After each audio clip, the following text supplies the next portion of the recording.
Hey, coucou, Coucou Alex, ça va? ça va, tu m'entends? Je t'entends très très bien. Ok, bon bah parfait, on va attendre un peu. Il n'y a Pour pas le de souci. moment, nous sommes deux. C'est déjà pas mal. C'est sympa de se voir, hein, de toute façon. Ah, bonjour, très sympa. Ah, merci Comment ça va toi beaucoup. Alex? Ça va. Du coup, j'ai mis un filtre, j'ai testé, parce que j'ai une gueule dégueulasse ce dimanche. Je suis décalquée. Mais bon, tu Tu es veux, magnifique Alex. Tu es magnifique, arrête. Dis pas tu veux, ça. tu veux que j'enlève mon filtre? C'est un, C'est toi qui vois. C'est toi qui c'est vois. un peu perturbant, tous ces petits efforts, en fait. Donc, bon, j'espère que je m'en voudra pas. Hein. Ah, Hop là. bon, écoute, on va mettre ça. Parfait. Je découvre Instagram Oui, et je vois que tu as déjà des fans qui sont présents, qui sont oui. dans la place. Et je les C'est mon voisin. remercie. Mon voisin, mais c'est pas grave, on lui fait un petit coucou. Je l'ai vu il y Je a fais 30 un secondes. coucou. En tout cas, un grand merci à toi. Pour rappeler l'objet des interviews d'artistes, Ouais. c'est parler création, inspiration et vie d'artiste en temps de crise. Donc voilà, tout ça, tout ça. Et ça m'aide, moi, à faire quelque chose de ma vie également. Donc merci à toi Mais de d'égayer rien. mon dimanche soir. Et j'espère qu'on va en faire le même pour nos amis qui nous suivent. J'espère. Donc, voilà. Donc, ma première question, c'est que toi, Paul, comment tu t'es mis à écrire des sketchs? Voilà. Quel est ton parcours artistique? Bah, en fin de compte, je me rappelle pas du premier jour où j'ai commencé à écrire, mais j'ai toujours fait du théâtre quand j'étais plus jeune. Et je suis allé voir des humoristes en vrai. Et je disais, putain, ça a l'air pas trop trop mal ce qu'ils font, j'aimerais bien essayer, quoi. Mais c'est resté dans un coin de ma tête jusqu'à mes Ouais. 18 ans où j'ai commencé là, à plus ou moins écrire des sketchs ou avoir vraiment des envies de monter sur scène seul et pas avec la troupe de théâtre que j'avais chez moi. Mm. Et bah, j'ai écrit un sketch, j'ai envoyé un mail sur une scène ouverte qu'il y avait à Paris. Ils m'ont dit, ok, bah, ce samedi-là, tu viens et puis tu joues. Donc je suis allé faire un sketch, j'ai fait un bide, mais ça m'a plu. Ok. Le lendemain, je suis retourné à une scène ouverte, c'était le candidateur, où on arrivait à 17h, il nous disait bah, soit, enfin, si on pouvait passer directement dès le soir à 21h, donc j'ai été pris.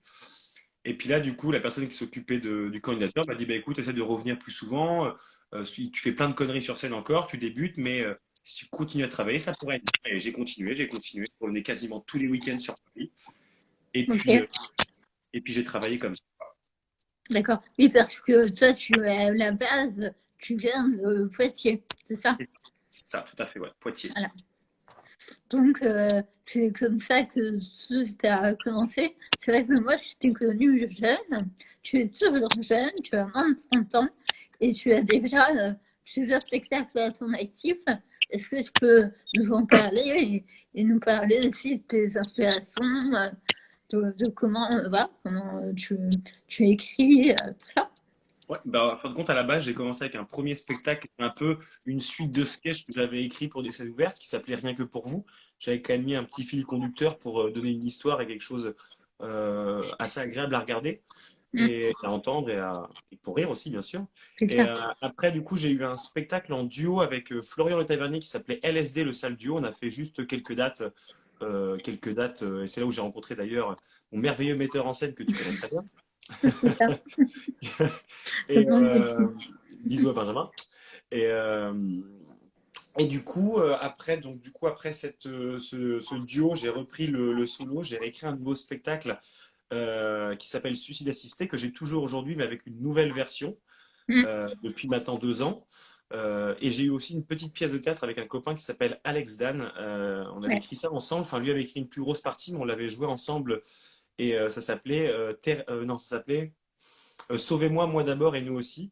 Et c'était un peu une pièce satirique sur deux personnes qui arrivaient sur une île déserte parce que Mm, le bateau avait échoué. Il y avait un chef d'entreprise assez hautain et un peu le bobo écolo très proche de la nature. Et ils essaient de monter une société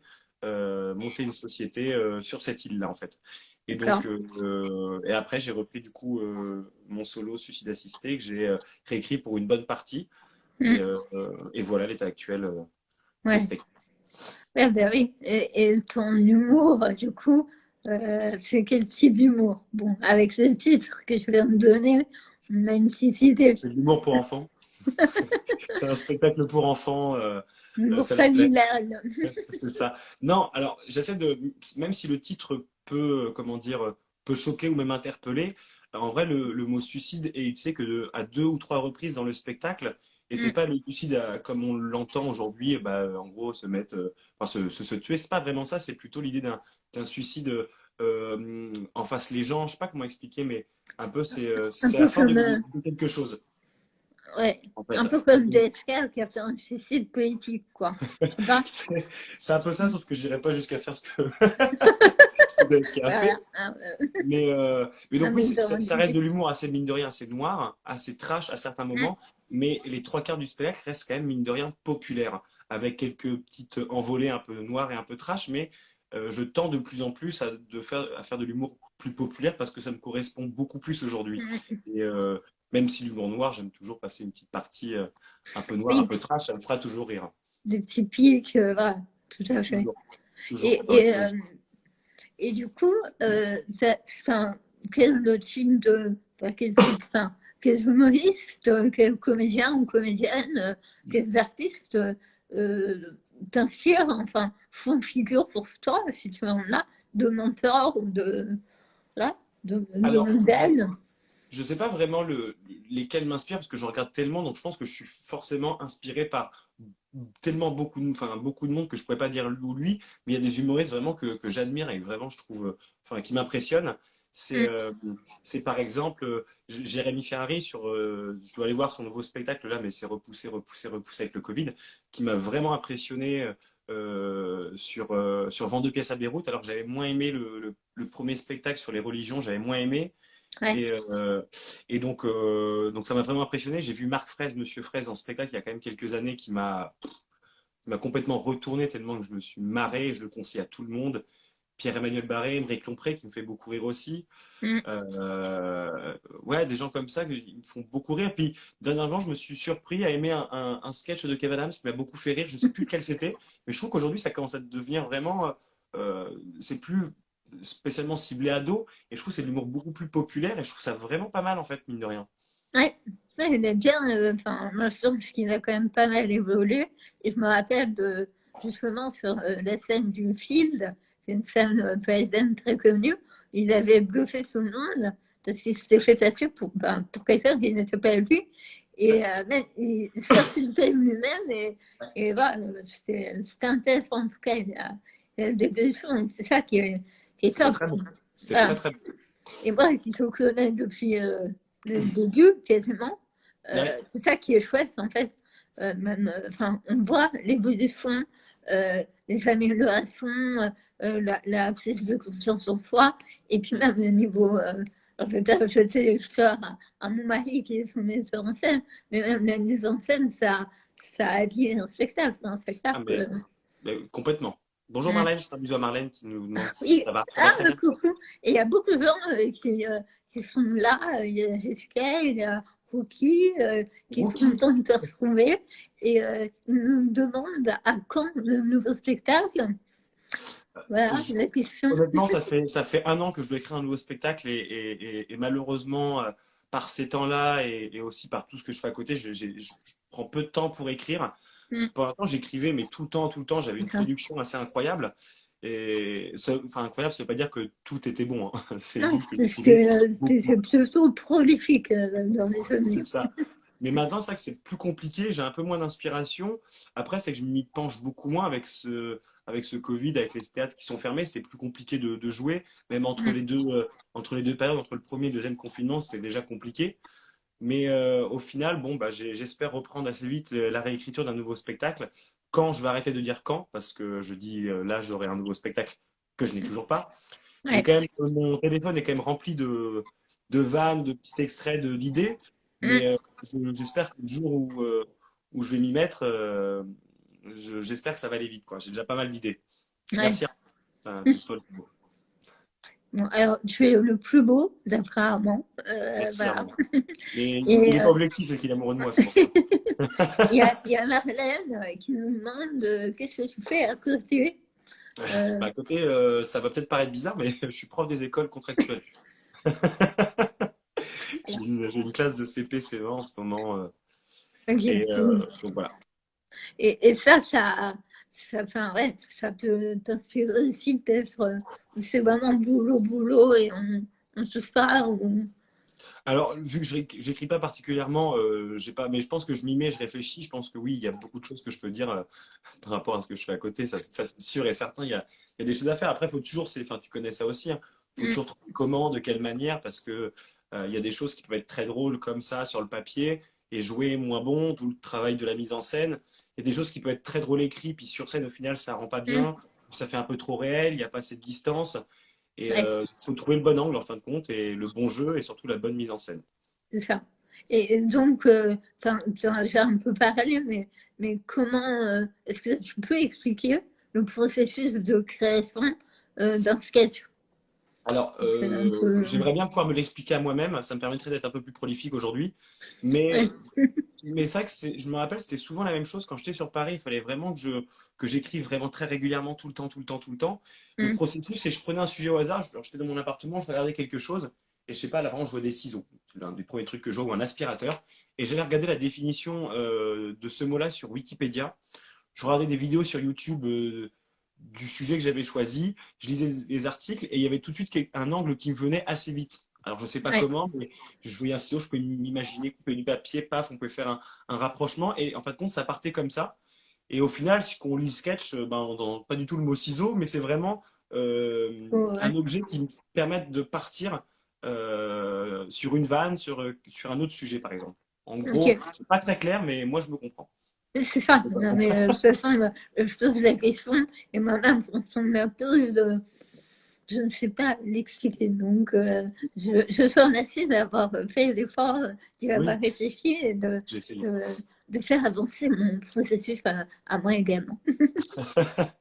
Mais sinon, après, le vrai processus que j'utilise, je fais comme certains, je prends des vidéos sur Internet d'humoristes anglais ou américains, je les traduis, puis mot pour mot, je fais pareil. Il y a beaucoup de- Ça s'appelle le plagiat, mais c'est anglais, donc c'est pas tout à fait pareil, hein. Voilà, il y a des gens qui s'en sortent comme ça, ils n'ont pas fait exprès. C'est ça. Et est-ce que enfin, la dernière fois où tu as joué sur scène, c'était quand? Aucune idée, c'était juste avant mon spectacle en entier, c'était, je me rappelle, je crois que c'était en juillet, juste après la réouverture des théâtres. Et Ouais. après, j'animais pas mal de scènes ouvertes et j'ai fait quelques extraits de spectacles sur des scènes ouvertes aussi. Mm, Et, donc c'est juste avant le deuxième confinement. Donc je me rappelle même plus quand est-ce que ça a commencé, ça fait tellement longtemps. c'est ça. Et, donc Je me rappelle qu'on avait pu, enfin, que j'avais pu jouer sur une de ces scènes ouvertes à ouais, Poitiers. C'était en septembre, le 18 septembre. c'est Et ça. ça me C'est ça. marque, tu vois. Oui, Quand je joue avec toi, ça me marque. mais je me le suis tatoué sur le bras le 18 septembre, t'inquiète pas. 18 septembre. Paul, cœur. Bon, ben C'est après, ça. j'ai fait Tattoo Cover pour refaire le jeu, quoi, mais bon, et justement, pendant le confinement, est-ce qu'il y a une chose marrante ou un peu insolite que tu es surpris à faire? Ouais, il y a deux choses, enfin même trois choses. Le ménage, à manger et faire connaissance avec une voisine alcoolique. Ok, Voilà. très bien. C'est les trois choses qui m'ont surpris, vraiment surpris. Ok. Et est-ce que enfin, tu peux nous dire où on peut suivre ton actualité? Est-ce que tu as des projets en perspective ou est-ce que pour le moment c'est plutôt calme? Ah, Alors, j'ai mon actualité, bah, c'est surtout sur mon Instagram ou même sur mon Facebook, donc c'est facile, hein, Paul mm, Numéro. Oui, Benjamin, et faire des gaufres, effectivement, parce que j'ai eu Benjamin au téléphone il n'y a pas longtemps, j'étais en train de faire des gaufres, effectivement, Ben, qu'on fait régulièrement. Mais non, sur ouais, Facebook et Instagram principalement. Et les projets, bah, vraiment, les projets, bah, moi, le premier projet, c'est de reprendre la scène dès que ça va rouvrir, parce que mine de rien, c'est vrai que quand j'étais sur Paris, je jouais très régulièrement et revenir sur Poitiers, reprendre des études. Le fait est que bah, je jouais beaucoup moins et c'est vrai que de plus en plus, ça commence à me titiller de repartir les week-ends dans d'autres ouais, villes. prendre mon baluchon, entre guillemets, puis aller jouer un peu partout, chose que je me freinais un petit peu à faire parce que j'en ai marre de jouer les mêmes textes. Mais justement, je pense que jouer régulièrement me permettrait d'écrire plus souvent et de tester parce que c'est vrai qu'écrire sans pouvoir les tester, on les Mm. relit 2 mois après, on efface tout tellement que c'est nul, quoi. Alors tu as peut-être des choses à garder si on les avait testées. Ouais, Donc c'est les projets. ok. Et du coup, alors moi, j'utilise souvent mon interview par l'interview en un mot. Ok. Voilà. Donc, un mot pour décrire 2020. Bah, bizarre parce qu'il y a eu quand même des bonnes choses, mais c'est quand même des Ouais. confinements. Le premier confinement, je l'ai plutôt bien vécu, honnêtement. Mm. C'était quand même cool l'aspect de pouvoir se retrouver chez soi et rien faire, ça fait du bien.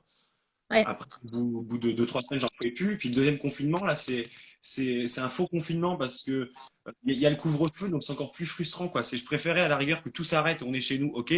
Mais l'idée mm, entre 6 heures et 18 heures, on peut sortir, mais après, enfin, quand on rentre du boulot, on fait quoi? Bah, on est comme des cons, on est chez soi. C'est moi c'est ce qu'il y a de ça. plus frustrant. On vaudrait mieux rien faire que faire à moitié les choses, quoi. C'est assez frustrant. Après, bah, je suis pas en politique, je suis rien pour savoir si c'est une bonne chose ou une mauvaise chose. Bah, Mm. je subis un peu comme tout le monde en espérant que ça va fonctionner. Après, Ouais, on verra bien. c'est ça. Et un mot pour cet été. Comment tu as vécu cet été, l'été dernier? Bah, cool. C'est vrai que c'était. J'y repense de temps en temps en me disant, c'est vrai que aujourd'hui ça nous paraît bizarre, mais on regarde toujours notre montre. Ah, il est 19 heures. Moi, je vais promener mon chien des fois à 19 heures. Je suis, ah, putain, c'est vrai que moi, je suis dehors quand même. J'ai pas pris la testosterone. Je suis à côté de chez moi. Mais Ouais, repenser comme. Enfin, le fait que je pouvais prendre ma voiture à 4 heures du matin ou 5 heures du matin comme je voulais, sortir pour aller dans des bars, même avec le masque. ouais, Euh, mais ça me paraît tellement loin et je pense que demain, si on me dit demain ça rouvre, l'aspect que je vais pouvoir aller dans un bar, ça va me faire bizarre. Enfin, ça va être bizarre de voir les rues animées le soir. Parce que c'est quand je ça. me promène un peu le soir avec mon chien, donc j'ai le droit, hein, Ouais, c'est très bizarre de voir les rues extrêmement vides. ok. Et dis-moi, tu t'es acheté un chien juste pour pouvoir sortir, c'est ça? Tout à fait, exactement. Je vais l'abandonner dès que ça rouvre. Là, je l'abandonne dans une forêt pas loin de Poitiers. Donc voilà. Si quelqu'un veut récupérer, pas. Bon, non, laissez-vous pas, hein. Jamais je ferai ça. Mais non. Il s'appelle comment? Désolée. C'est Nora, la petite Nora. D'accord, ok. Mais je vais pas le dire trop fort parce qu'elle est pas loin de la porte et si je continue à l'appeler, elle va gratter. Ok. Et un mot pour décrire l'avenir. Bah, de l'espoir, hein. J'ai espoir que l'avenir ne soit pas très loin, quoi. L'avenir où tout C'est pourrait être ça. ouvert, où la vie pourrait être encore pas mal. Après, bon, bah, on va voir ce que ça donne. Mm. Ok. Bon, merci beaucoup, Paul. Bah, Est-ce merci à que toi. tu as envie de dire d'autres choses Oui, sur je ta voudrais bien vie dire quelque chose. d'artiste? J'aimerais te remercier de m'avoir invité. Remercier aussi la personne qui ne doit pas être très loin de toi, Benjamin, mon metteur en scène que Ça j'embrasse fait. très fort. Mm. Et donc, je te faire beaucoup de bisous et toi aussi. Et que je passerai vous voir dès qu'on n'y a plus le Ah couvre-feu. ouais, grave. Il Je faut qu'on passerai vous fasse voir ça. chez vous, boire un petit coup et, Ouais, euh, et vous faire un petit coup parce que mine de rien, ça éloigne un peu ça les gens. manque. Ça manque, c'est ça. Et ça, moi, ça me fait du bien, tu vois, de t'avoir vu ce soir, d'avoir papoté, d'avoir partagé ça. Et tu vois, quand je dis que je suis décalquée, je suis décalquée. Enfin, si on met le no filter, je suis décalquée. Hein. Mais non, arrête, Donc, dis pas ça, dis pas ça, dis pas ça. Regardez, je vois un mannequin en face de moi. Oh là là, arrête. n'exagérons rien. En tout cas, ça m'a Moi fait aussi. du bien, ça m'a boosté. Et je te remercie d'avoir accepté mon invitation. Et Mais de puis, rien. ben, pour les followers, pour ceux qui nous regarderont en replay, le week-end prochain, le dimanche prochain, je recevrai Charlotte Tourmente, du docteur Tourmente, qui est journaliste médical et auteur du livre Sclérose en plaques et Palmyre. Ok, Titre ô je combien regarderai. énigmatique que nous découvrirons le week-end prochain. Voilà. Eh ben, je Merci encore regarderai. à toi, Paul. Je te fais des gros bisous, bisous tout le monde. À bientôt. Ciao. Ciao.